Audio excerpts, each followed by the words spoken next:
आज खबर बहरहाल ये आई कि IMF जो है कुछ ना कुछ मान गया है और कम से कम बजट के हवाले से जो है हुकूमत और IMF के दरमियान कुछ एग्रीमेंट्स हुए हैं। हुकूमत को कुछ चीज़ों पर पीछे हटना पड़ेगा, जिसके बाद जो है IMF से फर्दर डिस्कशन होगी और फिर लेटर ऑफ इंटेंट जाएगा और फिर जो है हमारा मुआहदा होगा, जिसके तहत हमें $1 अरब फौरी मिलेंगे और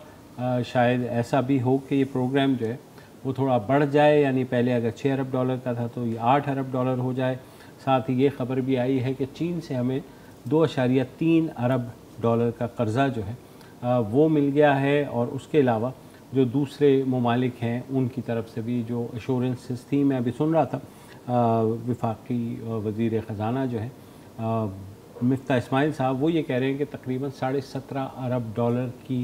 जो फंडिंग है उनके ख़्याल में सिक्योर्ड है उनके पास अभी तक, और वो फर्दर ट्राई कर रहे हैं, क्योंकि अगले आने वाले चंद माह हमारे लिए इसलिए भी अहम है कि हमने कम से कम जो है अगले 3 माह में $15 अरब से ज़ायद तो हमने कर्ज़े और सूद की वद में वापस करना है। हमें जी जो है वो जो आपने तज़किरा किया ना, शराइत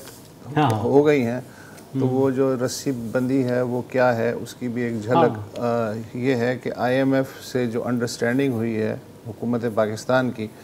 वो ये है कि जो टैक्स टारगेट है वो उन्हें थोड़ा सा बढ़ाना पड़ा है, तकरीबन 436 अरब रुपए मज़ीद जमा होंगे।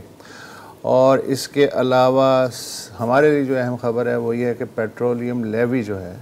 उसमें ₹5 पर मंथ के हिसाब से इजाफ़ा होगा,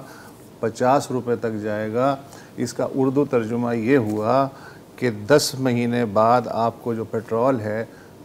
अगर आलमी मंडी में कीमतें इसी सतह पे रहती हैं तो ₹285 फ़ी लीटर तक भी मिल सकता है। अच्छा, इसके अलावा जो पावर्टी टैक्स की तजवीज़ थी कि जी 300 मिलियन की आमदनी वाली कंपनियों पर 2% टैक्स लगाया जाएगा, IMF ने कहा है नो। 150 मिलियन टर्नओवर वाली कंपनियों पे 1% से लेके और 300 वाली और या उससे ऊपर वाली जो कंपनियां उन पर 4% टैक्स लगाया जाएगा। तो कंपनियां ज़ाहिर है मुबशिर साहब पे और मुझ पे ही ये करेंगी सिलसिला। फिर इजाफी तनख्वाहों और पेंशन का लिए मुख्तसर $100 बिलियन किए गए थे, उन्होंने कहा नो।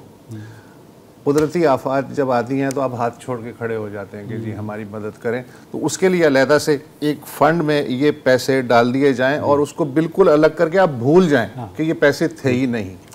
चीन से जो हुआ है कंसोर्शियम, बैंकिंग कंसोर्शियम का मायदा,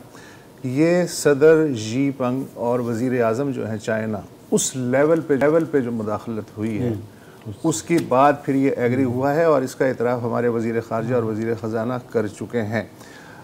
मार्च में ये चीन ने ब्लॉक कर दिए थे पैसे और फिर शराइत जो हैं वो तय हुई जिनका हमें नहीं मालूम, लेकिन सिर्फ इतना फ़ायदा हुआ है कि मार्च में अगर ये मिल जाते तो 2.5% इंटरेस्ट पे मिलते, अब 1.5% पे मिल रहा है। अच्छा, हुकूमत को जो सबसे बड़ा इसमें पीछे हटना पड़ा है वो इनकम टैक्स की जो उन्होंने स्लैब्स बनाई थी उसको वापस ले लिया गया है, ले लिया जाएगा। उसी बुनियाद पे 436 बिलियन रुपए जमा होंगे। जो इनकम टैक्स पहले छूट दे दी गई थी 12 लाख वाला अपनी जगह बरकरार नहीं, वो मिफ्ता कह चुके कि हम वापस ले रहे हैं जी। अच्छा, तो वो जो है वापस आ जाएंगे उसी सतह पर जिस सतह पर वो पहले थे।